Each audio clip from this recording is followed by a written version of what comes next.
Students, তোমরা কয়েকদিন ধরে বিভিন্ন ব্যাচের মধ্যে কি ফিলিং দ্য ব্ল্যাঙ্কস উইথ প্রিপজিশনসের এইগুলো হচ্ছে কি করলে এক্সাম দিলে।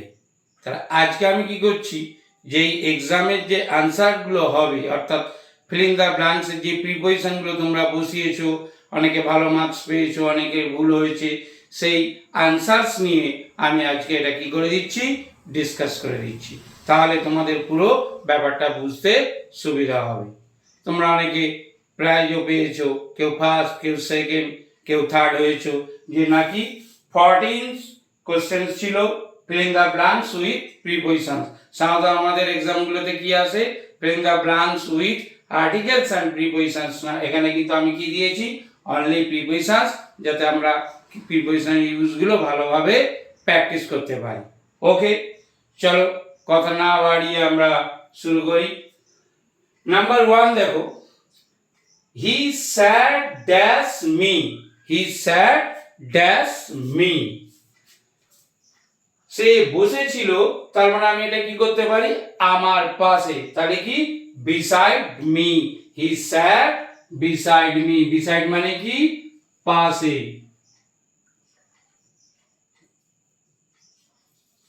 He sat beside me। কিন্তু আমি একটা কথা বলে রাখি, এখানে কিন্তু তুমি beside ছাড়াও আরো অন্য প্রিপজিশন বসালেও আনসারটা রাইট হবে, কিন্তু সেটা কি সেটা কিন্তু তোমরা কমেন্টে লেখো।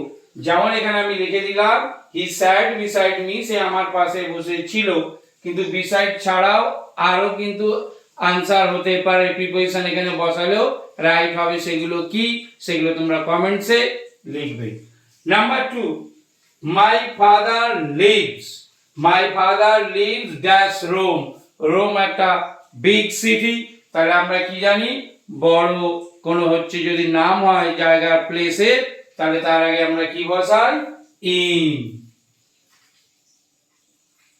তার আগে আমরা কি বসাই, ইন। কিন্তু যদি ছোট প্লেস হয় তার জন্য আমরা কিন্তু কি করি, অ্যাট, ইন। তাহলে কি হলো, my father lives in Rome. Number 3, এটা খুব ইন্টারেস্টিং আছে, we hear dash our ears. এই যে যখন আমরা কান দিয়ে, চোখ দিয়ে এগুলো যখন বোঝাবে, তখন আমাদের কি হবে না, এখানে হবে উইথ। অনেকেই কিন্তু এখানে কি করেছিল, বাই, না, এটা কি হবে, with. We hear with our ears. Number 4, the sun sets dash the west। সূর্য কি হয়, পশ্চিম দিকে অস্ত যায়, তাই জন্য কি হবে, in the west, the sun sets in the west। Number 5, এটা আমি একটু বুঝে একটু করতে হবে, my brother came dash France, মানে আমার ভাই আসলো ফ্রান্স থেকে। এই যে দেখো বাংলাটাতে বোঝাচ্ছে কি না, থেকে, থেকের জন্য আমরা কি লিখবো, from, from।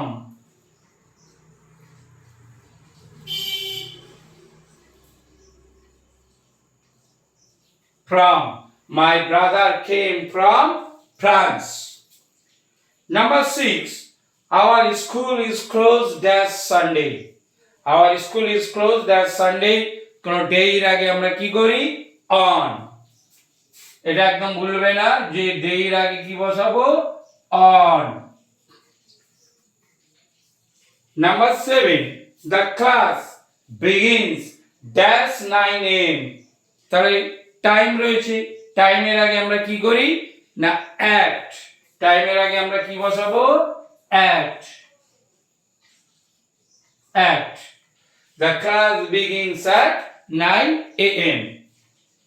Number 8, there is a passage dash 2 houses। দুটো বাড়ি রয়েছে, দুটো বাড়ির মাঝখান দিয়ে কি রয়েছে, একটা প্যাসেজ রয়েছে। দুটো বাড়ি যখন দুজনের মধ্যে বোঝাবে, between, between। যখন দুটো বাড়ি বোঝাবে, দুটো, যে কোনো দুটো বোঝাবে, দুটো স্টুডেন্টের মধ্যে, দুটো ফ্রেন্ডস এর মধ্যে কি করব না, between। আর যদি দুইয়ের বেশি হয়, ছাত্রছাত্রীদের মধ্যে, স্টুডেন্টদের মধ্যে বললাম মনে করো, বা যে কি বললাম যে ছেলে মেয়েদের মধ্যে, যখনই বন্ধুদের মধ্যে যখনই বেশি বোঝাবে দুয়ে, তখন কি করব অ্যামাং। তাহলে দুইয়ের মধ্যে বোঝালে বিটুইন, আর দুইয়ের বেশি বোঝালে অ্যামাং বসাবো। The book is dash the table. এই যে পেনগুলো হচ্ছে কি রয়েছে, বোর্ডটা টেবিলের উপরে রয়েছে, এরকম উপরে যদি স্পর্শ করে থাকে তাহলে কি করি আমরা অন। এটা একদমই ইজি, অন। যখন টাচ করে থাকবে তখন আমরা কি করব অন। তো বইটা হচ্ছে টেবিলের উপরে রয়েছে তাই জন্য হলো on. Number 10, the boy fail dash the pond. The boy fail dash the pond. আচ্ছা, ছেলেটি কোথায় পড়ে গেল? পুকুরের মধ্যে পড়ে গেল। যখন এক জায়গা থেকে আরেক জায়গায় প্রবেশ করা বোঝাবে তখন আমরা কি ইউজ করব ইনটু। তখন আমরা ইউজ করব ইনটু।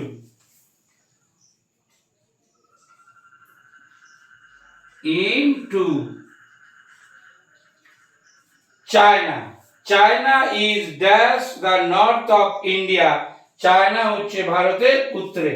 এইটা নিয়ে আমি একটু বলি। যখন বর্ডার বোঝাবে, বর্ডারের যদি ভিতরে বোঝায় তাহলে হবে হচ্ছে ইন, বর্ডারের ঠিক উপরে বোঝালে হলে হবে হচ্ছে অন, আর বর্ডারের আউটসাইড হলে আমরা কি করব টু। চায়না যেহেতু ইন্ডিয়ার বাইরে তাই এটা হবে টু। টু।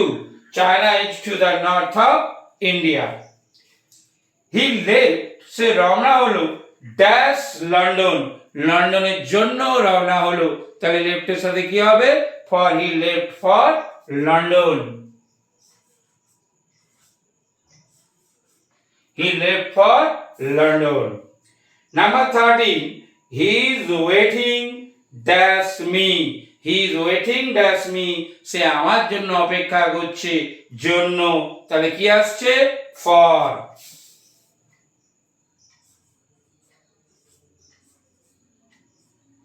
জন্য for. Number 14, I gave a pen dash him. তাকে আমি একটা কি করলাম পেন দিলাম। তাহলে কি হবে এটা two. I gave a pen to him. I gave a pen to him.